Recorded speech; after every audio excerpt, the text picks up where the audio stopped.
leads into one of my favorite scenes when he goes. I knew this. As I was watching this, I was like, "This is David's favorite scene." This is my fucking Facebook status at one point when I watched this movie. I fucking knew it. It's like David just fucking went hard when he walks in and he confronts Runner and he's like, "Hey, you gotta come with me. Help. I can't tell you what it is. It is. Ask me about it later. Questions. Hurt some people. Hurt people." I finally Watched. I finally Watched. I finally watched. I finally watched. I finally Watched. Hey everybody, welcome to another episode of I Finally Watched. This is David. And this is Alain, and I finally watched The Town. I love this movie. I listened to a pretty well-known podcast that did this movie, and they did it really well, so I never really wanted to do it. But you wanted to do it, and so I can't deprive you. And why would I want to deprive myself of talking about a movie that I love? Well, hold on. It's not like I really wanted to do this. But you mentioned it one time in a passing conversation. And this movie has eluded me somehow for so long. I've seen it. And I remember watching the trailers when it was rolling out. And I was like, oh, that looks interesting. And I always remember the trailer where he puts the nun mask on and he tells the little kid, he puts his finger up to his fucking amazing trailer. One of the best trailers. And it's it's so funny how inconsequential that scene is to the rest of the stuff, and it's whatever. But yeah, the trailer really pulls you in, and it's not like I never had any. What am I trying to say? So it's not like I had any disinterest, obviously, but I just never got around to it. And but yeah, so I sat down, watched it, and I enjoyed it a lot. This is also in the middle start of kind of the Ben Affleck run of oh, this guy can direct, because he did Gone Baby Gone, which eventually we'll do. He then did this, and then 2 years later does Argo, which wins Best Picture. He does not get nominated for director, which is, I don't know how you give something Best Picture and then don't nominate the guy for director, but whatever. It happens. And then he does Live by Night, which is honestly so bad, I don't understand how he was involved in it. But then Air came out this year, and I've heard is really great. I'm waiting. It comes on Amazon in 5 days from when we're recording this. It will probably have been on Amazon for a while by the time this airs. But he's a fantastic director, and it's so funny.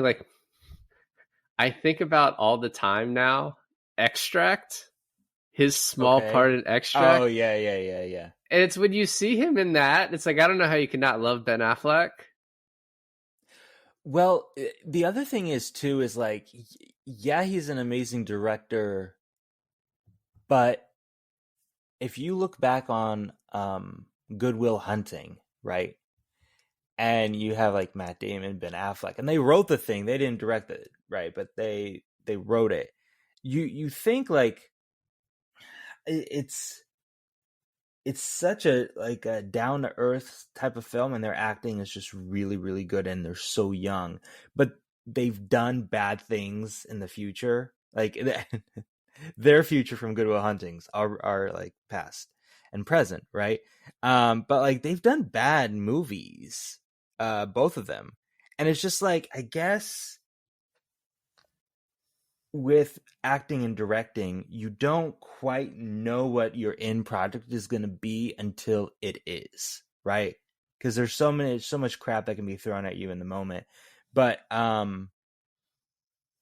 feel like this is one where Ben Affleck got a lot of really talented people together, and everything turned out well. And the reason I say this, the point that I'm getting to, is I looked at the budget. It's only about $37 million, and it grossed $150, something crazy like that, right. And worldwide. And I'm this was so cheap in circumstances to do, but then Ben Affleck holds such a name in Hollywood. I wonder how many of his friends that ended up in the movie took a pay cut. And all this to say that it all worked out very well for him, but I'm not 100% sure that he's an amazing director, but he's probably just good. I mean, he's got 1, 2, 3, 4, 5 movies, and 4 of them are great. And one of them is so bad. But see, that's what I mean. And maybe it's just that one is just like nothing worked out well, and the end product was shit because nothing worked out well, and he didn't get lucky with that one. Or it could be that's his usual, and he got really lucky with the other 4. Well, the other thing is, like, so Live by Night is a Dennis Lehane novel. That's the shitty one, the movie that is not good. It has him starring in it, Elle Fanning, Brendan Gleeson, a ton of people in it, and it is really, really bad. We should probably move on from the shit talking part of it. Well, and also you talk about the budget of $37 million, so it's doubled from the budget of Gone Baby Gone, which was his debut, and stars his brother. I think the biggest benefit to this movie too is a guy that you also probably don't like as much as me, but Jeremy Renner being in it. It's just, he's like so great in it. It's sort of a travesty that he was the only thing nominated from this movie because the movie's so good. Yeah, he was nominated for Best Supporting Actor, but like the script is really great. I think the directing is really great in this. Well, that's funny because actually I thought Jeremy Renner, and you're right, I'm not as big as a fan as you are of him, but he was probably the best part about this movie, and I really enjoyed the movie. So that's really like a lot of compliments. Is like I really fucking enjoyed Jeremy Renner's performance in this, and the charisma he brought to such like a low life character. Like his fucking smile, like when they're sitting at the cafe, and Renner's character meets her for the first time, and his just like the acting in that, like I had to pause, rewind, bring Taylor into the room and explain to her quickly the plot, and I'm like, I know you really have nothing going on, but you got to see this scene. And where he like turns to him and he's like, oh yeah, he's a workaholic, he loves bringing his homework with him, and then his deadpan, and then Ben Affleck's deadpan, but then turns to her, smiles a little, and then when he's leaving he just fucking grabs his neck. I was like, oh, this is so good. Like that was just a really strong scene, and Renner, like he carried that scene on his shoulders, and I was just like really blown away. I love the next part where he's like, let's just start fucking all the witnesses. Yeah. Well, let's start at the beginning. We've given our criticism, we've given our praises. So let's start plot. Well, and one last thing that I wanted to bring up about this is, this is the first time I've watched this movie with like a little bit of a critical lens, and I couldn't help but notice the similarities to Heat. Oh, yeah, interesting. Okay, I didn't even think about it, but yeah, I see it. Which, I mean, basically Ben Affleck's character is Robert De Niro and Val Kilmer. Yeah. And then Jeremy Renner is, he's kind of playing a composite of like the really fucking evil guy, and then what's his name? Tom Sizemore's character. Tom Sizemore's character, and then you have John Hamm, who basically plays Pacino, but like a real like doled out version of Pacino. And that's not criticizing John Hamm, but no one can play Pacino like Pacino, Yeah, you're asking a bit much. Well, and then the other movie that I got a feel of, and I was thinking maybe that's just the Boston connection, but Affleck kind of has been quoted as saying that this was also an inspiration. He said Heat, The Friends of Eddie Coyle, which I have not seen, and then he said Mystic River. And I was like, this definitely had a Mystic River feel, specifically the scene in the interrogation room with Hamm and Ben Affleck kind of reminded me of the scene with Tim Robbins in the interrogation room, where he kind of just like has the one up on them at the very end. And Ben Affleck has the one up on them, at the end. Yeah, now that I think about it, drawing comparisons to Mystic River is like it's like that scene with really anything with Blake Lively, because all her scenes are just like really she's grasping at straws for like half of them. Like she's just trying to find her way to like be satisfied with her life. But like Ben Affleck, and the crazy comparison to like Ben Affleck and um becoming sober with her like her being Renner's sister and all of this. So it has this like really tight connection. And even before the movie starts, where he's, you know, tries to get out of this life of crime, he's already become sober, which already, like from the get-go, shows that he's trying to like make himself better. So from Renner, but especially Blake Lively, it's like this jealousy, being like, oh, you think you're better than me, you think you better than everyone else, but like I'm good too. And I was like, bitch, no you're not. No you're not. When I first saw this movie, I was like, she's kind of the weak link of this movie. She's like playing this sort of unbelievable character. Watching it this time, I kind of completely disagree with that and think like, one, I've never seen someone who I think is so attractive in real life be so disgusting. It's like the trashiest character in a movie that I've ever seen. But I see what you're saying. You could almost like tell her, like if her character was in a comedy, you'd be like, oh, this is funny. Because Right. it's so extreme, and she's so down and out in this. But the fact that she plays it dead serious and everyone else around her plays it dead serious, it just makes it really fucking sad. Really, yes, no, completely sad. Let's get to the fun part. Let's get to these robberies. I love the whenever you have in the beginning of a movie that's basically like the fucking opening title of like there's one part of one city that's got the most bank robbers and the most car thieves like in the country, and that Is just that says true? Charlestown. I don't fucking care if it's true. Do you care if it's But true? imagine the people of Charlestown, and then it's not true. There's like a big slap in the face to them. It has to be true, right?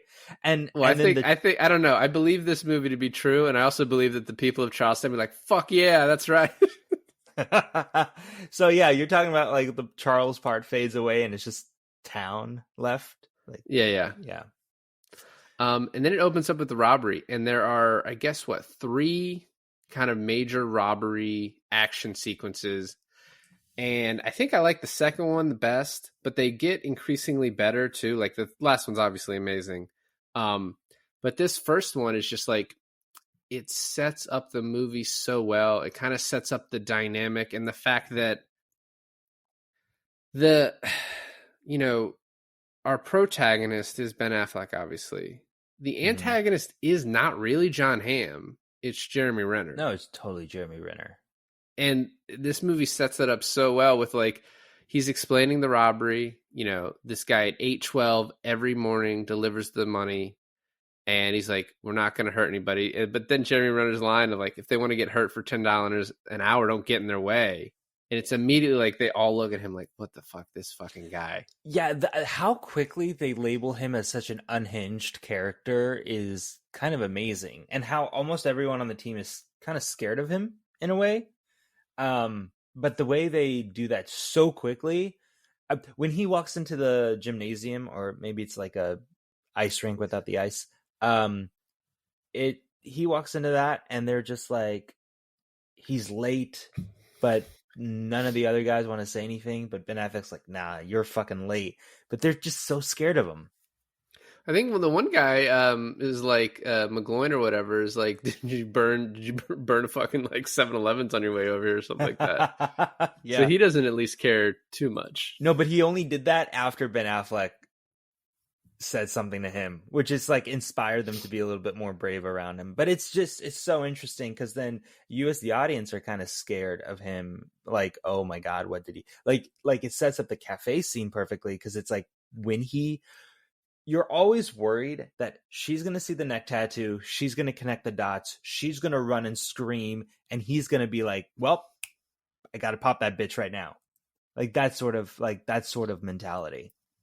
No, yeah, I agree. The robbery is kind of planned out to a T where basically everything goes right. You know, they get the cameras and they cook them in the microwave, the the The recordings. prep for this with the bleach and everything. My God. Yeah, and then the knowing the exact time, knowing that she could do a distress call, and then Renner hits the assistant manager because he presses the alarm. But I think we find out later they're like, oh, it was pressed in stall too, which isn't that clear if Rebecca Hall did it. I thought that's what Oh. they may have been. You missed it. Where she like moves her foot. Does she do it? The panic button is on the bottom of you see it. It's on the bottom, and she hits it with her foot. So it's her, and you as the audience 100% know it's her if you pay attention. But yeah. Well, so there may be some stuff I missed in this because I've seen this movie so much. I did not feel the need to study it intently each scene. Yeah. Which is probably why she feels so bad later on for the assistant manager, exactly because why. she got his ass kicked for no reason. Like, I think that's why she quit, right? Yeah, I mean, she also just had some like PTSD from this. Like, she definitely had not gotten over what happened. Guilt and trauma, yeah. And then Renner decides to take her as a hostage, and Ben Affleck is kind of already like, oh, I'm into this girl. Love at first sight. With the Skeletor masks, right? Yeah. So two things that I want to talk about in that scene. The hitting of the head, revealing the tattoo, right? Kind of stupid. With as much prep as they had throughout the whole thing, it's kind of like an oversight. Especially later on where you see them like washing down their bodies, like disinfecting everything, make sure there's no like loose skin particles. It makes it feel like a huge oversight with the tattoos. The second thing is that they really made Jeremy Renner like the most unhinged kind of guy. And you feel it too. And Ben Affleck knows it too. So when he walks back out and he sees her gone, I was thinking, my God, did Jeremy Renner just like take her in the back to quickly molest her or something? I don't think that's where the movie was going. Yeah, I don't. I think Ben Affleck was like, oh, he's capable of anything, so I need to figure out what the fuck's going on. Yeah. And I like McGloin later on. It's like, are we fucking taking hostages now? Like, what are we doing? I don't know. It was the other guy who said that, which I read somewhere that the guy that plays Desi, who's like the guy that works at like the phone company or whatever, was like a Charlestown guy that they found to like take on that part. The one nitpick from the beginning of this is like, and I know it's trauma, and so that's kind of the explanation, but like, how does she not recognize Ben Affleck's voice later on? I mean, don't they all sound the same? And Ben Affleck sounds like Ben Affleck, so I don't know.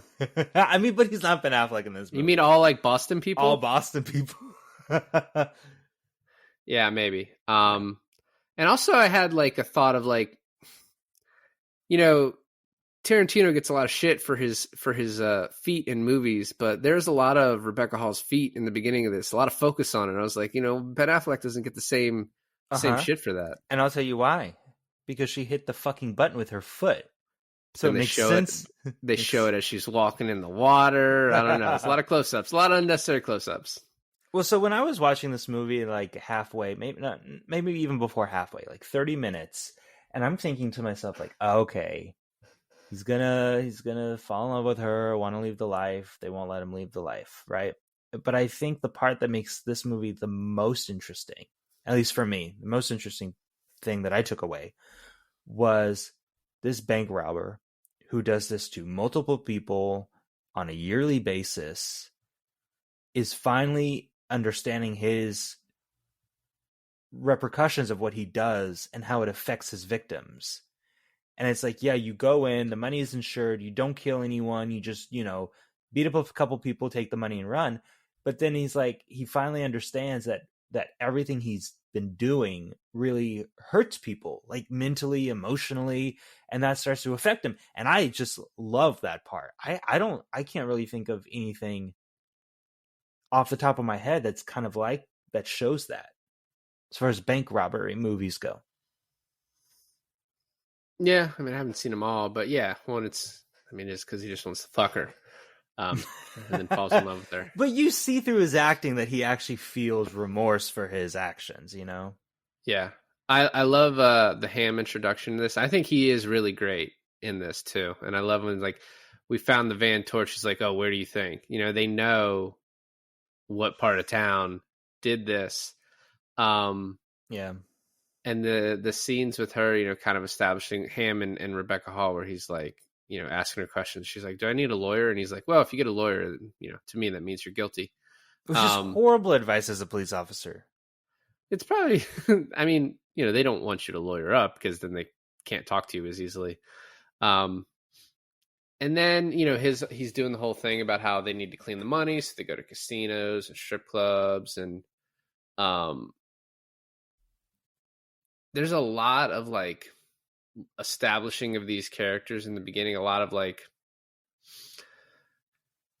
you know, prologue basically type stuff before we get into the meat of the story. Right? We have that bank robbery, but then we have, you know, we need to establish who Ben Affleck is, and they tell the, you know, this at least to me is something that just like rings true with people. But the fact that the one guy McGloin starts telling the story about Ben Affleck's dad, it's like, oh, we just happen to hear that story. But you know, these guys love to tell these fucking stories the whole time. When he's like, or you know, all the time, where he's like, he was facing 40 years, and he tells him to suck a dick and just does his 40 like a man.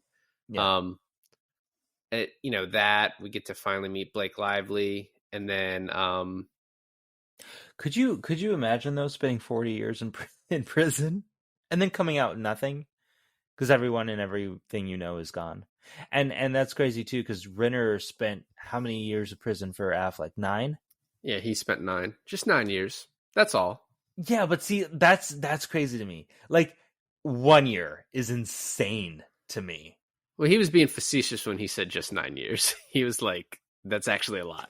No, but I mean, there's other movies and there's people who genuinely are like, yeah, I'll just do 5 years and get out and just move, you know, just do crime again. Like that's just part of their life. And I'm like, that's insane. That's crazy. By the way, I looked it up. I wouldn't want to do a day. So, I mean, I could do a day. I could do a week. Maybe I could do a year. I don't know. My point. What kind of crimes can I commit to only get a year in prison? misdemeanors. That's I jail. Guess. Jail is better. I looked it up. We have 418 people from Massachusetts that have listened to us. So I apologize for my comment about the Boston accent to those people and those people only. They know it's fucking trashy. So the next scene is in the I was thinking about this when he goes to the dry cleaner, and like my privilege is that I've never had to deal with that, because just like how much time out of your week that takes, right? You got to like put your shit in there and just sit there for 2 hours, like as it washes and then as it dries, like, not fun. and Affleck walks in and like automatically takes the free coffee, and the guy just looks at him like, you don't even fucking have any clothes. Like, what are you doing in here?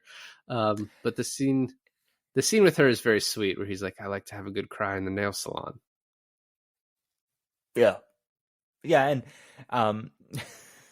I thought when you first talk about privilege, I thought you were going to say I've had the privilege of being a man and never having to been harassed by another man in a laundromat like she was with Affleck.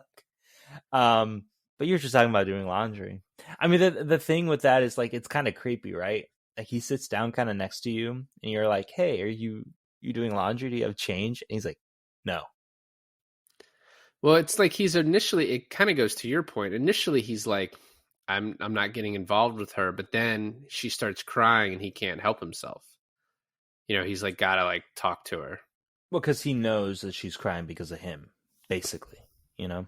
No, yeah, absolutely. So he feels guilty. So we get Ham tosses this guy, breaks into his apartment. It's not breaking in when the cops do it, but, you know, busts this guy in his apartment, asks him, he's like, hey, you know, I can put you in jail, but I need information on these bank robbers. And the guy tells him like, hey, you know, they're getting to the security before they go in. That's all I know.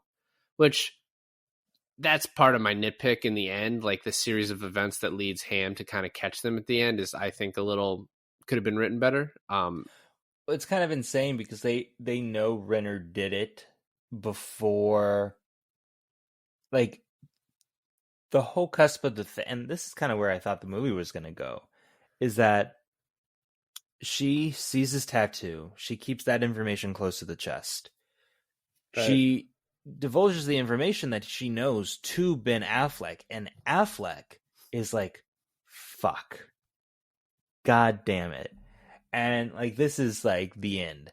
And the way he talks her out of doing it is so smart, because he's like, and I was just watched an episode of Succession where something similar happened, but it's just like talking about how, yeah, you should do it. 100% you should do it, but you will But only this be is known for this, and your whole life will be uprooted. It's like, it's a scary thing to think about.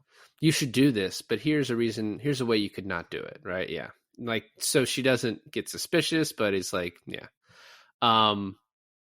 So he goes out on a date with her, and she's like, yeah. I love line. He's like, she's like, says something about his truck, and he's like, oh, we could fit your Prius in here. And she's like, how do you know I drive a Prius? He's like, huh? Oh, huh? What?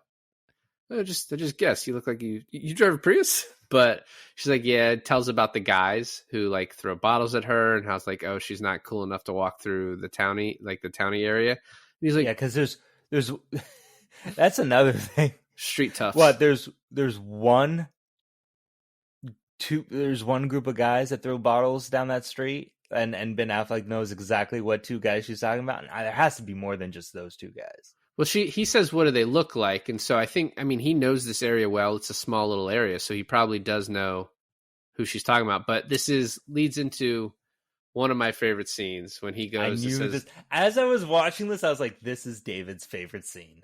This is my fucking Facebook status at one point when I watched this movie. I fucking knew it. It's like David just fucking went hard when he walks in and he confronts Runner, and he's like, hey, you gotta come I need with your me. help. I can't tell you what it is. It is. You ask me about it later. Questions. Hurt some people. And he goes, where's the keys to the car or something like that? Yeah. He says, whose car are we going to take? Yeah, whatever. See, I knew it verbatim, fucking loser.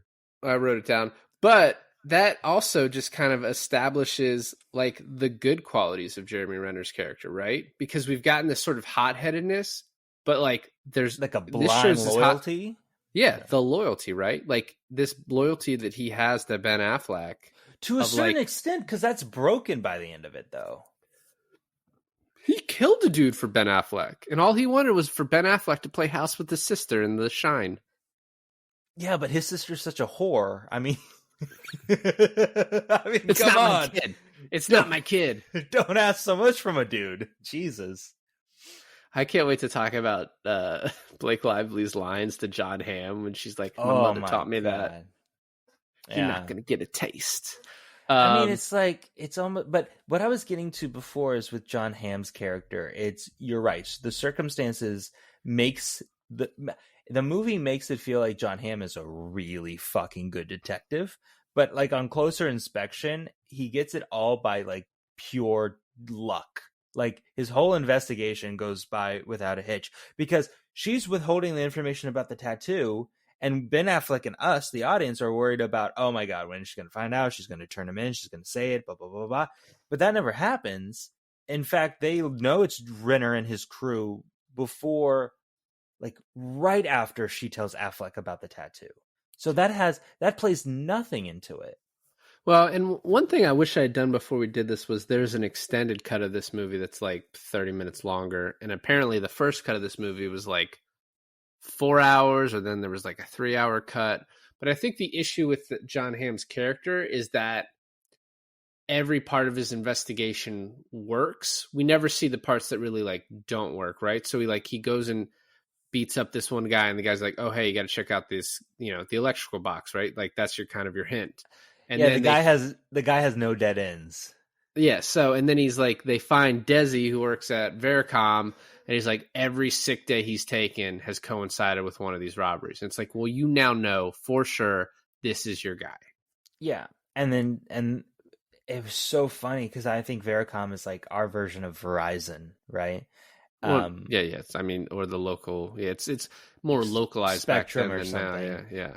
And so they were like, yeah, and the way he was like, yeah, your guy wouldn't know how to do this unless he worked at Vericom. And I was like, oh fuck, I bet he works at Vericom. And there we go. Yep. Well, and this part is so much like Heat, right? Where they found they found Tom Sizemore's character and then they start staking them out. Really, Yeah. the exact same. Or like the barbecue with them coming out of the dinner, out of the restaurant. Well, that was basically like Fast and the Furious family. We didn't even get to the part where so Jeremy Renner and Ben Affleck go and beat these guys up, and then Jeremy Renner's like, "That's my brother. What'd you do? What'd you do to him?" And the guy like says something back, and he shoots him. He's like, "There goes college soccer." Is that your attempt at a Boston accent? Well, because I knew it ended Soccer. it ended in ER, so I knew I could go Saka, and like I was like, that's as close as it's getting. On Boston Harbor. And then he shows him his face. He's like, "You see my face? Well, I've seen yours too." It's like, what the fuck, man? Like, well, he's unhinged, absolutely Clearly. loose. But the funny part about that, it's not really funny, but like funny weird, not funny, haha. But he's questioning the guy, and Affleck is like, "You can't ask me what this is. You can't ask me what this is about, right?" But he never said, "You can't never ask this guy." And this guy has no fucking idea. But it shows that trust and that loyalty breaking with Renner and Affleck, because he's like, he knows something's up. He knows this is like, why would my boy ask me to do this, right? So he's like trying to get it out of like someone on what's the up and up of the situation. Yeah, well, and the lines after this too, Affleck, they're in the car, and Affleck's like, "I can't kill people," and Jem says, "Well, you brought me." As So a it's like, gem you or should- gem? Well, it's actually both. Actually, I love that. I love that entire cafe scene. I could find no fault in that scene, because even that whole conversation, he's like, "My name's Jim," but when I was in school, they're like, "Wow, ain't he a gem?" And it was just stuck. And I was like, man. I like how Affleck tries to leave in the beginning, and Jem's like, it's almost like Jem knows, right? The way it's written is almost like he knows. Suspected. Oh, you mean before she even came out of the cafe? Well, because Affleck's like, "We need to leave," and Jem's like, "Sit the fuck down. Like, we're not leaving." You know, I mean, he doesn't, but it's written almost like he does. Well, actually, he thinks he does, right? Affleck thinks he's been tailing him, because he's like, "Who you following, me or her?" Because Jem has been wanting to be the one that follows her, see what she knows and stuff like that. So yeah, it could have been either one. But then he was like, "No, and Jem says, "I made the truck." He denies it, but yeah, you don't know. But yeah, Ben Affleck at least thinks like, "Oh, you're full of shit." I do like there is one really cool moment after Jem is basically like, "I'm not leaving. Sit the fuck down. We're staying." And Rebecca Hall walks out, and Ben Affleck looks at her, and kind of time slows down, and it's a slow-mo. And it's basically, he's like, "I'm getting in this one last like perfect moment before everything gets fucked up." Yeah. How did she not see Renner's neck tattoo coming out of the cafe? Because he was sitting. No. He moved. When she comes up, he moved to that seat where now he's in between them. But he was sitting in her seat, which is across from the cafe door. I mean, I'm sure the film like took. Oh, he was wearing a hat. He was wearing a hat, and I think he put it something backwards. Like that. Yeah, something like that. Before we get to the argument afterwards, I do want to say there's like a scene where he talks about his mom and his, she went missing and she just left, and like she didn't care about me. She didn't want to be my mother anymore, which is like has such a sad ending. Yeah. And then we get the classic FBI scene going through the bank robbers with like, this is fucking straight out of The Departed, with like, Ham and Dino talking about them and getting laughs out of the people, and like, this and this guy. I do love the line about Jem where he got manslaughter and 9 years for killing a guy. And when the judge asked him why he did, he says, "'Cause I didn't like the kid," which is like, you probably get more than 9 years at that point. But I guess like he must have told them that he did it because the guy was going to kill his friend. And so that's why it got brought down to manslaughter. I was going to say, that's just murder. Yeah, I'd be interested to what their thought was in saying it was. I mean, it's manslaughter because you have to get him out of jail. So like, it can't be murder. He pled down, right? Oh, that's why. Yeah, if he pled down, the prosecutor's like, "Oh, we can just get out of this pretty quickly." So we then another line which I didn't say earlier, but he's like, "You're sprung on some toonie pussy." To the one person that could send us, give us to the feds, Yeah. is so fucking great. As he like hits the table, Yeah. so good. So you get this entire backstory with the guys at the flower shop. Their names are Fergie and I don't know Fergie's guy. the main guy, No, Fergie's the main guy. Then Rusty's the other guy. Rusty. His name's Rusty.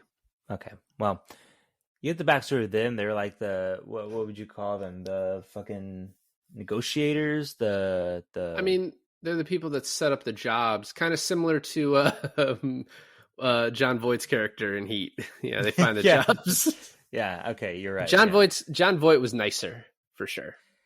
Yeah, so they set this whole thing up with like how they get their jobs and stuff like that, and then you have the whole thing like the progression. We'll just kind of gloss over this because we could really spend a long time in this. But Ben Affleck is falling in love with Rebecca Hall, and he's trying to get out of the life, and he's like, "I want to move away. Will you move away with me?" And she's like, "Yeah."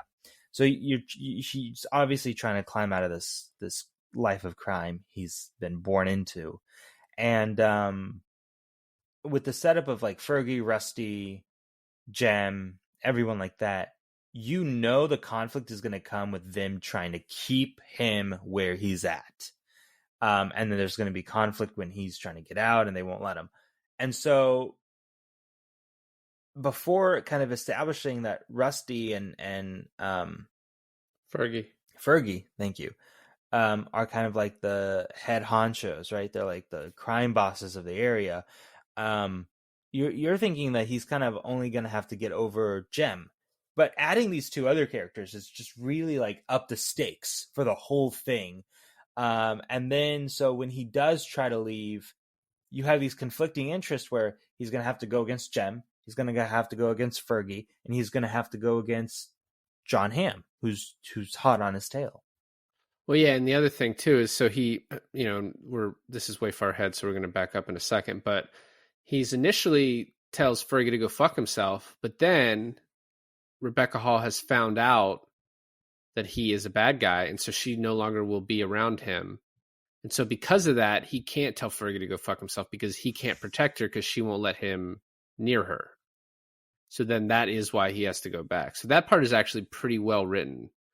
No, I'm not saying it's not well written. I'm saying it, but I'm saying that's the stakes at the. I didn't say you said it was not well written. No, you made it seem like you. No, I said other parts I think could have been more well written. I said that, and we'll get to those. Okay. But I wanted to talk a little bit at the end of the Jeremy Renner Ben Affleck conversation where he's like, "I'm ready for the next thing." And Affleck's like, "I don't like the next thing because you got this guy with his pants tucked in his combat boots. I want the fat guy with his shirt untucked. Like, I don't want this one." And then Jeremy Renner's just "I just did 9 years for you. 9 years, that's all." And he's like, "I'm done waiting." And you can tell like the way Ben Affleck deals with that he's like, this is not the fucking first time that he's brought up the 9 years, and he's like, I have to fucking deal with this. And he does it later on when they get in the argument. He's like, I appreciate everything you've done for me, but it's like, I can't, I'm not stuck to you forever. I'm not indebted to you forever. I didn't ask you to kill that fucking guy, but you did it. But you don't own me, like, from here on out. I thought that was a really good conversation. I like when he visits his dad. Like, I like you see the Chris picture Cooper. of his dad. You see the picture of his dad, and you recognize that it's Chris Cooper. And in my head, I was like, "Oh, he's gonna visit his dad in jail," because I was like, "There's no way they're gonna let a Chris Cooper cameo go to waste in a photograph." I don't know why you couldn't like pay an actor like, "Hey, we're gonna pay you $10,000 to use your photo in a movie that you don't have to act in, but we just want it to be established that you're Ben Affleck's dad, but you have no scenes." And be like, "Oh yeah, okay. You want me to a photo in an orange jumpsuit? Yeah, I can do that." But I like it. His dad in jail all this time and has no like different view of this world. He's getting in fights with younger guys. He's like, these fucking Southie kids. Like, you got to deal with it. And then Ben Affleck's like, I'm thinking of taking a trip. He's like, "Oh, you got heat?" And he's like, "Nah, not really." He's like, "Either you got heat or you don't." Like, basically, like, if you don't have heat, then just keep fucking robbing places. Basically, like, great life advice from this guy. So dumb, so stupid. But also he says this thing where it's you probably know the fucking quote verbatim. Well, you got to give me more than that. They said a lot of words. The one where it comes back up at the end, but he's like, "I'll see you on this side or the other." Yep, yeah, there you go. This side of the next, or this side of the other. Yeah, either one, either one. I think it changes. Yeah, it's a pretty good line. It was so good that they're like, "We'll end the movie on it." As he's in Florida, and like, we'll give it to two actors in the movie, Chris Cooper and Ben Affleck. This is how good of a line it is. This side or the other is the name of is the alternate title of this movie. No, I was going to say this side or the other for Chris Cooper might mean like this side of the bars or that side of the bars, whereas for Ben Affleck, it's like this side of life or that side of death, Oh, no, that's totally what it meant. Well, for Chris Cooper's could have meant I'll see you in death or I'll see you now, but I think it does mean obviously this side of the bars or the others. It could have meant either. But for the other, it's like, I think eventually she'll travel to Florida. Although, like, all she has to go on is a fucking orange. It's a tangerine. No, okay. No, you're such an idiot. Do you not pay attention? He thought his mom, because his mom had family in Florida in a town called Tangerine. So he leaves her Tangerine to tell her that he went to Tangerine, Florida. There's a town called Tangerine? I mean, I don't know for sure, but that's the dialogue in the movie. Should have paid more attention. Also, I don't recognize fruit that well. They all those orange ones. Well, it's not an orange. It's like a little one. Well, those could be like Tangelos. I don't know. Yeah, whatever. He moved to Tangelo, Florida, you fuck. We are now at my favorite action scene. I'm sorry. There's a Tangerine, Florida. It's unincorporated community, and it's by Mount Dora. There it is. That's like middle of the state. He was on water. There's lakes. We're at the nun robbery. One of the baddest ass 10 minutes in the movie. So cool. Shoots the guard because he's holding Ben Affleck, and Ben Affleck's like, I fucking knew it. And it's Ben Affleck is not mad because he shot him, right? He's mad because he didn't want to even do this thing, and he knew it was going to cause a problem. And what's funny is the FBI guys had said previously, like, it's now a rule on these trucks because of Ben Affleck's dad that the guy in the driver does not get out no matter what. And the driver gets out and gets fucking shot. And Jeremy Renner, over his maybe corpse, although the guy lives, says, you should have fucking known better or whatever he said. It's like, did you like dancing over this guy's grave? Although he got shot in the vest. So you knew he's probably going to live. I like the camera work too in this movie because like the quick pans and stuff kind of makes you feel like you're there in the moment, and especially since like there's a camera in the truck when he's being held hostage, there's a camera outside with Renner, and so it's like you're just right next to the action, right? You're right next to the actors. Would you say it's great directing? Or it's pretty okay. But the cinematography is really cool, and especially the scene that I'm talking about is when Ben Affleck is being held hostage in the truck, and they're like, "Where's the driver?" And that quick pan into like the driver's seat, and no one's there, and then the quick pan back, and he's like gun pointed at Renner, or the other way around. Yeah, everyone's in fucking mask. I don't know who's who, but yeah, I thought that was cool. They all sound the same with that fucking accent. Jesus Christ, David. I love when the cops kind of corner them and like turn off the engine, and kind of everyone looks at Affleck and he's like, fuck. And fuck is the go, like everyone now knows. And they just start shooting like these like high powered weapons, and they get out. I love the switch car blocking the cops from being able to get through. And then they go, and then the call to Ham, who's like, Dino, close the fucking bridge. And then them knowing they're going in the trailer. Them knowing they're going for the bridge, and he's driving. And then the guy, as he gets over there, he's like, that's fucking driving. Like, it's just so cool. And it's basically like they went into, if they get into Charlestown, it's like another country that they just can't even deal with. Yeah, it's out of my jurisdiction. Actually, you know what's crazy now that I think about it? That second heist is the entire trailer for the movie. Like, they just took the second heist and made it and cut it up into the trailer of the movie. because you don't really see. I didn't even know Blake Lively was in this thing until I saw her. You don't really see that. You don't really get any of that part. You don't get the first robbery with the skeleton mask. You don't get the last robbery with the shootout with the armored car, but you get like all the scenes with the nun masks and Ham going, "Loose the bridges." And then apparently the scene where they're at the second switch car and they look over and a cop is just sitting there and he looks at them and then just looks away. Affleck says that he talked to a former bank robber and that's based on a true story that guy told him. Oh, dude, if you fucking see 4 guys come out of a car with AK-47s and you're a beat cop and you're like, yeah, I'm letting that Well, go. that guy's old too, right? Like he's near retirement. That's a business decision right there. He's like, I'm not stopping these guys. Like I'm not doing 4 days shit. away from retirement. I am too old for this shit.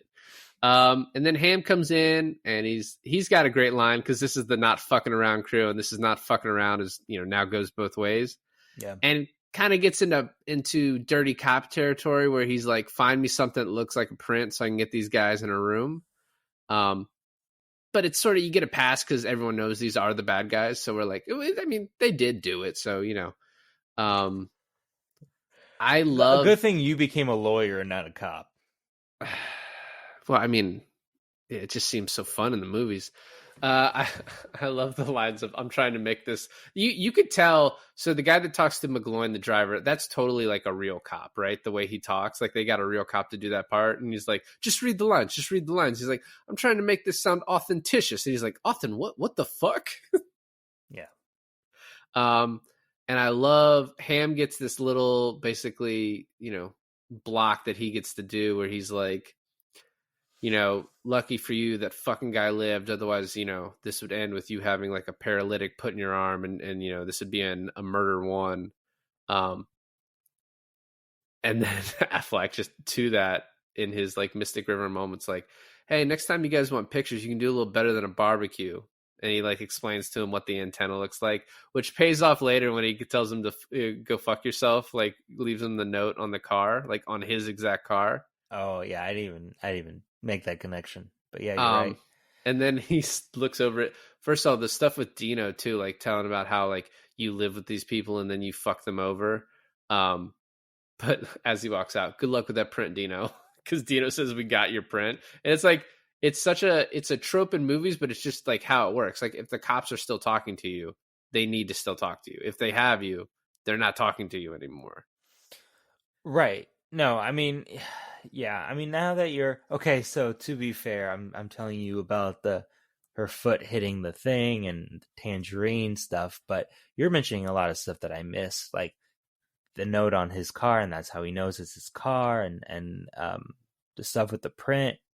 So anyway, the next big thing that kind of happens here is Ham tells Claire about the whole thing, and he knows that she's in a relationship with him, so he like shows her all the other guys' picture and then pulls out Ben Affleck's picture in like the most dramatic sense, and it's like, you recognize this guy? I think you do.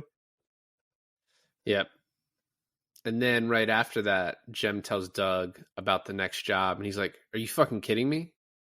You're like, I'm out of here. And this is, so the bank robbery is like my favorite action scene. I think this next scene is the best scene in the movie. It's Ben Affleck and Jeremy Renner talking in front of the fence. Oh, you're missing the cafe scene, but okay. The cafe? Well, that's your favorite scene, where he covers up the Fighting Irish tattoo. Yeah. And Jeremy Renner's like, there's people I can't walk away from. He's like, Shine? He's like, that's not my fucking kid. And he's basically without saying, like, your sister's a whore. Like, that could be anyone's kid. It's not my kid. I double wrapped the package when I did your sister. I know it's not my kid. If I could do a Boston accent, I would do the you grew up here, same rules as I did. But I can't, so I won't. And then Affleck with the you ain't letting me do shit, get that through your head, and then they fight, and Renner pulls out a gun in the fight with his best friend, his brother, the guy he calls his brother. He pulls out a gun on him. I think I've that's mentioned that's before, who he is. But he's unhinged, David. Is he? Yeah. Now that you mention it, yeah, it's maybe. starting to make sense. And then he says to him, he's like, listen, you're my brother. I appreciate everything you've done for me, killing that guy, but Yeah. you're going to have to shoot me and it's going to be in the back because I'm leaving. So it's almost like he got away with it, right? He overcame the Renner obstacle, and then he's gonna tell Fergie. Seems, and I think he thinks that this is gonna be an easy task. He's just gonna tell Fergie and Rusty, "Hey, look, no hard feelings. I'm done. I'm not doing this job. You can give it to Renner. I don't think that's good. I think it's gonna blow up in everyone's faces. But like, I'm done." And then of course they're like, "You're not done. I'm not giving this to them without you, and I'm not letting you go, or we're going to threaten your girl. We're going to threaten you." And then he tells a story about his mom, about how she didn't run away to Tangerine, Florida, but she killed herself. And then his dad was too chicken shit to tell him that. And I think that is the saddest fucking part of the movie. Yeah. Well, I mean, this is really good stuff. He's like, how he's like, you can either do it the chemical way or the, whatever. And he's like, I did it to your dad the chemical way. He's like, you were looking for a suicide doper. If there's a heaven, she ain't in it. Because right before this, the lines between Pete Postlethwaite and Ben Affleck are so fucking good. And Ben Affleck's like, who the fuck do you think you are? You're an old guy with a fucked up face. And also, like, wasn't there a metaphorical like connection that he was making to people come around here with like lost dog posters? Oh no, never mind. I got a different story from the past mixed up. But anyways, yeah, the way he breaks it to him, he's like, "Oh yeah, I see you coming around here when you were younger with like lost posters with your mom," and he's like, "Couldn't tell you then, but I can tell you now." And I'm gonna clip your nuts like I clipped your daddy's. So he goes. So wait, is that like that's not metaphorical? That's he actually castrated the dude? No, it's metaphorical. He killed it. He killed his mom by getting her stuck on drugs, and she killed himself. And that's the way he got to him. Your daddy was trying to start his own thing, and I took out his wife because of it, and it fucked him for the rest of his life. I thought he actually chemically castrated him also on top of that. And you're saying I missed a tangerine, so he You're goes. gonna miss that. He goes to Claire. She talked to the FBI talked to her, and she's like, "I came to tell you." And she's like, "What? The night you fucked me?" And gets her to leave. And like I said earlier, the florist knows about Claire, and because he can't be around Claire to protect her, and as he leaves Claire, Rusty puts a little like funeral arrangement on her post as he's like standing there.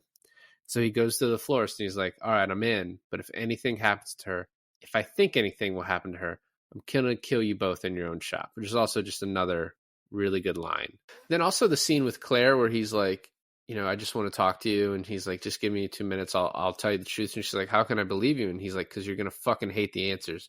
But then all the answers were fine. Like there was no real bad answers. It's like, how many banks have you robbed? He's like, 6. Have you killed anyone? No. And he's like, with this one speech, he basically like wins her back, sort of. Kind like, of. if Not if really, I actually.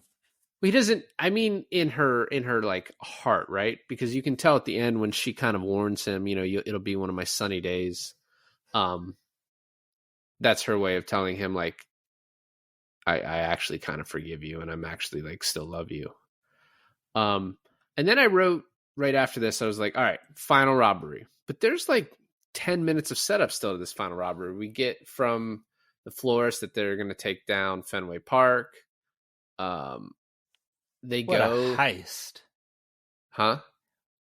Robbing Fenway Park? Like, Jesus. Yeah, after a four game homestand with the Yankees, like so much fucking money, as they say. And I like when they go to Fenway for no reason. Like that doesn't help them at all. They just go to a baseball game. But I do like Ben Affleck asks Jeremy Renner, "So how long do you think before Rusty kills this inside man?" And Renner's like, "He should have picked better horses." I hate to say it. That goes over my head. Really? Wow. So Would you the care to reason they explain? haven't the guy that lets them into Fenway Park, there's a guy that opens the door for them, lets them into Fenway Park, and then they I go back and remember. have Yeah. So that's the guy who he got into a gambling debt with the florist. So that's how and the that's how to florist got repays those. it. Yeah. And so then he's like, how long until you think the florist kills that guy? And Jeremy Renner's like, he should have picked better horses. Got it. Okay, makes sense now. While this is happening, and this is when I can just say that this is like the part where I just think things are too fucking convenient. So Ham just decides to hit on Blake Lively, and like he like sort of hits on her, and then basically is like, I know Dougie, and I know that you're a drug runner, and I could take your daughter away. But just sort of walks away and like leaves that. But then she goes to talk to Affleck because she finds out about the necklace he bought the other girl, Rebecca Hall. And she's like, I want a necklace. I want to leave with you. We're leaving with you. And he's like, no, you're fucking not. Get the fuck out. Kicks her out. And then she just so happens on the morning of this bank robbery that Renner has been stupid enough to give her all the details of for no reason. She gets in a car accident and then tells on them in the nick of time so that they can be outside to stop it. It's just so fucking convenient and like could have been written better. But how crazy is it that she did this to get revenge on Ben Affleck, but also simultaneously completely throwing her own brother under the bus? Like she kills her brother. Like literally, I was gonna say, like literally signing his death warrant. Just why? Because Ben Affleck's getting some on the side. I mean, yeah. She does it to save her kid, I guess, because they're like, your kid is now going into the foster system. But if she was smarter, she would have known, oh, they're going to come out of this with millions, and we'll just get a lawyer to like help get my daughter back. You know what I mean? Like if she actually wanted her daughter back, she could have like fucking cleaned up her act a little bit. But no. Instead, I'm going to just have Jeremy Renner get killed. There you go. Also, this is the classy line where she's like, gotta chase the rabbit if you want the tail. And I was just like, my mama told me that. I was like, wow, it's great. That's great. Maybe you shouldn't have your kid.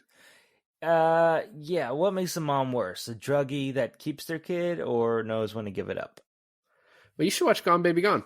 And then there's another scene before the robbery where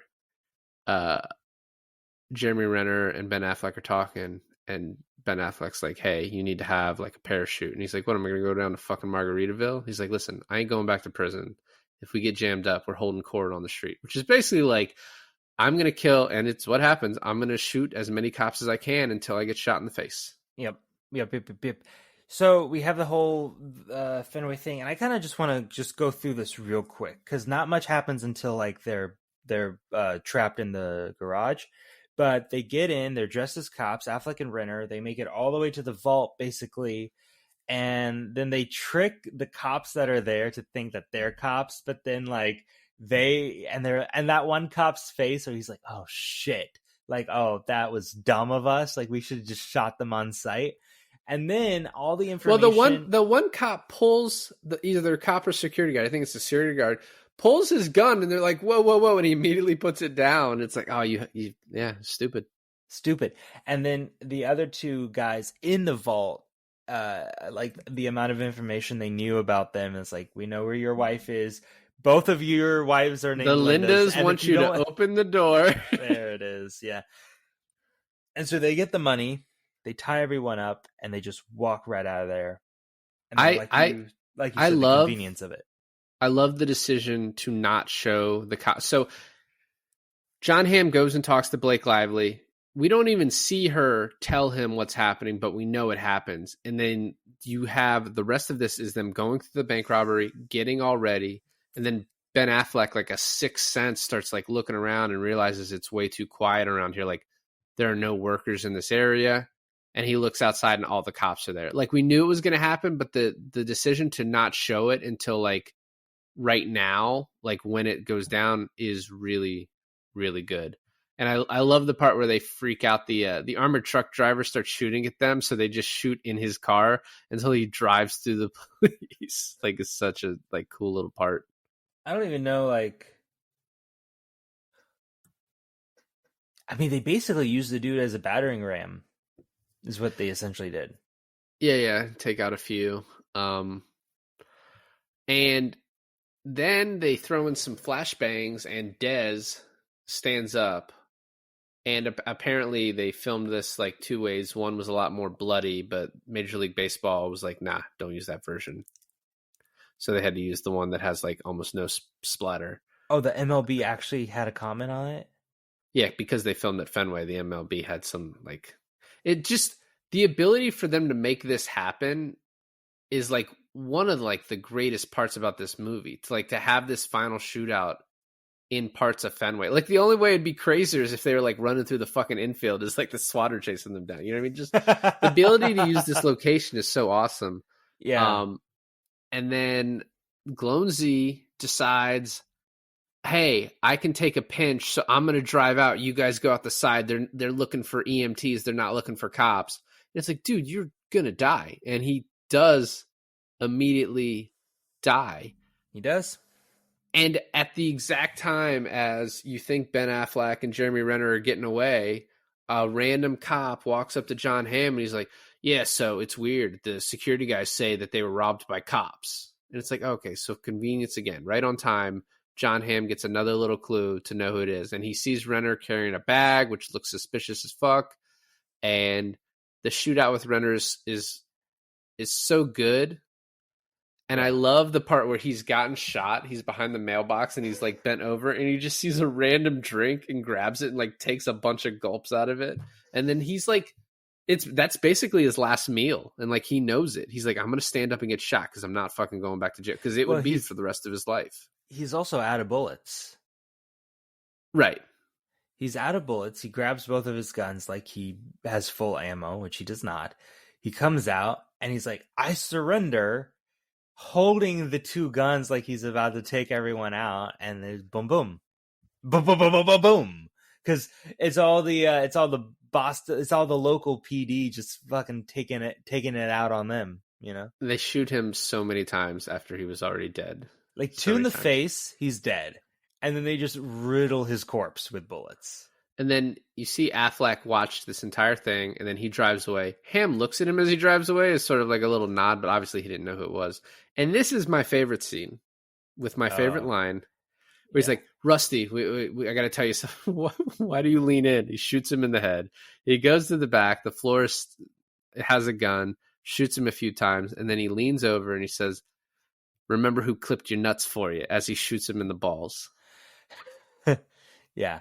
I thought this was going to end where he and the florist face off and they shoot each other dead. And I thought that's how it was going to end. So that's how the novel ends. And that's how the novel ends?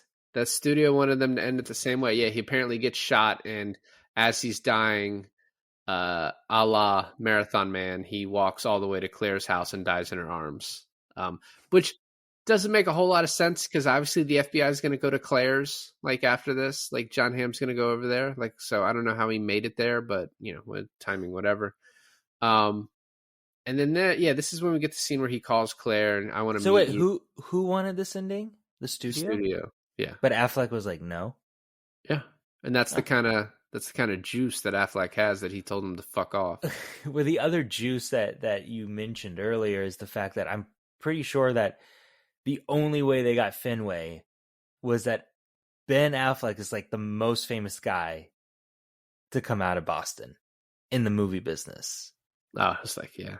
I mean, Damon a little bit too. Right, yeah. but I thought you were going to mention tangerine juice again. So, oh my god, no! Listen, but like, I could imagine a conversation between Fenway and Affleck being like, "Guys, I'm one of yous." That was good, right? That's not bad. No, that would have been better as my cousin Vinny. That's what you sounded like. So he's looking at Claire as the FBI is at her house, and he's like, and she's like, "You should come over." and he like kind of gets sad, like, oh, she was going to sell me out. But he then says, okay, I'm going to come over. And it's he had already seen the cops were there. So when he's like, should I come over? And it's either a test to see, like, is she going to try and sell me out, or is she going to warn me? Like, does she still love me? Or, and I think a lot of what he does at the end of this movie is to protect Claire from, like, being, charged and convicted of a crime for aiding and abetting. Yeah. So he's like, okay, yeah, I am, do you really want me to come over? And she says yes. And he's like, okay, I'll be over in an hour. And then he says, I'll be over in an hour, because that gives him an hour head start. Although John Hamm is like, I still want you to scour the city. And then she says, hey, I really want you to come. It'll be like one of my sunny days. It's like her kind of forgiving him, or like, saying she still has feelings for him. And so it's like, that's a nice little moment. And then he also leaves the go fuck yourself on John Hamm's back windshield. Yeah, but that's only, he knew that John Hamm would only see that after the stakeout for like the hour, right? Yeah, but the point of it to me is, one, to tell him to go fuck himself and like I won, but also so he knows, hey, I came, I saw you guys, so she didn't warn me. That wasn't a signal, because it doesn't matter. He knows she warned him. Well, he does. He says sunny, the sunny days thing to Claire, and he's like, hey, we're a national organization. Like, hey, we'll find him no matter what, which is true.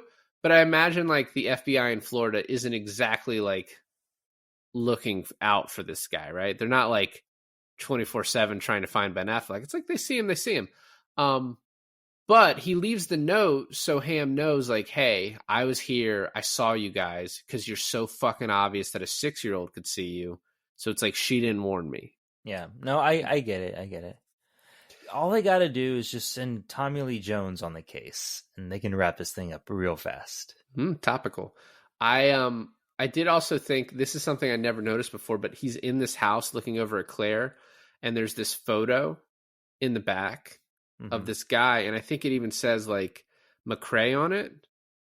And I was like, I don't know who that guy is. And then later, when Ben Affleck gets off the bus, he gives a head nod to a guy, and it's the guy in the photo who's a bus driver.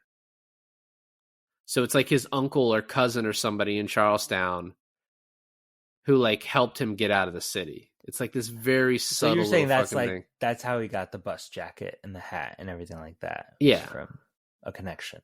And then he takes an Amtrak train out. Like, one thing before. One thing I want to just mention real quick before we give our final thoughts is when all the commotion is happening with the Fenway and everything like that, Dino, who's had like a deep connection with the crime in that area, because I guess he was undercover, right? That's what they implied. Or he grew up in that area and then became a cop. Yeah, maybe. But some guy, like some rando guy, was walking down the street. They're like, they got Rusty, or they said they got Rusty. They got him, and it was just almost like they knew. And not only did they know, but it was like, I love how it's like the local crime boss, they got him sort of thing. Yeah.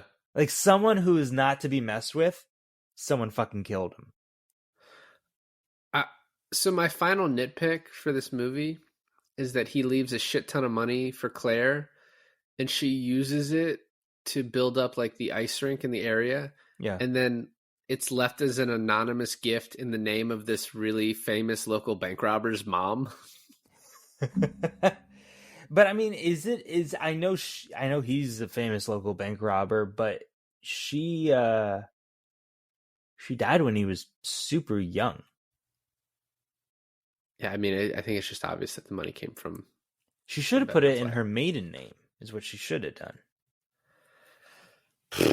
I guess. I don't know. And then the Tangerine, which you missed, but that's where he is. And then he's grown a beard, and he's living in like the Outer Banks or some shit like that. I think you said near Mount Dora. So, apparently in one part of the movie, there's like a shot of a TV and it's playing a scene from Heat. I've never noticed this I in saw like the that. 10 times I've seen it. So I I saw missed that. it this time because I wasn't paying attention. Wow, I just needed And to watch it one time and I caught all this. that's good. Yeah. You didn't even know who fucking Fergie was, though. Shut up. So Chris Pine was considered From for the Black role. Eyed Peas? Chris Pine was considered for the role of Jem, and John Cena auditioned for the role of Gloamsy, which I would have hated. It would have taken me out of it. Yeah. And then I also read somewhere that Casey Affleck told Ben he should hire Jeremy Renner because he was in the assassination of Jesse James. So, this is not a perfect movie, but it's a fucking awesome movie. It's fun. It's really well directed, well acted, well written. It's great to like force you to watch a movie that has like, this Ben Affleck direction that you just have to give props to, and then this Jeremy Renner acting that you just have to acknowledge is great. So I'm pretty happy with today. How do you think a Batman movie directed by Ben Affleck would have turned out? I mean, better than the Then what? than the Batman v Superman. Better. Yeah, but it was actually supposed to be it was supposed to be him instead of Matt Reeves, but I don't think anyone could have done it better than Matt Reeves. Still haven't seen it. 2 years from now, we'll do an episode on it. Yeah. Well, look, as much as I've been avoiding this movie, or maybe it's been avoiding me, but I actually really liked it. It was fun. I mean, it's just one of those where you just can't look too deep, but just have a good time watching it, which is what I did. And I think, I don't know, man, maybe I really like Renner in this. Maybe this movie kind of changes my perspective on him. So now we got to do SWAT. Oh man, this just opens up a whole world. We got to do Tag at some point because that was also filmed like in Atlanta when we were there. At the I was malls there. We lived around. I was in I the know. mall while they were filming it. I was kicked out of the mall because they were like, "Are you in this movie?" And I was like, "What movie?" And they're like, "No, you have to leave." Yeah. There's just so much Renner that's going to now be on the pod. So, well, thanks for listening to another episode of I Finally Watched. This is David. And this is Alain, and I finally watched The Town.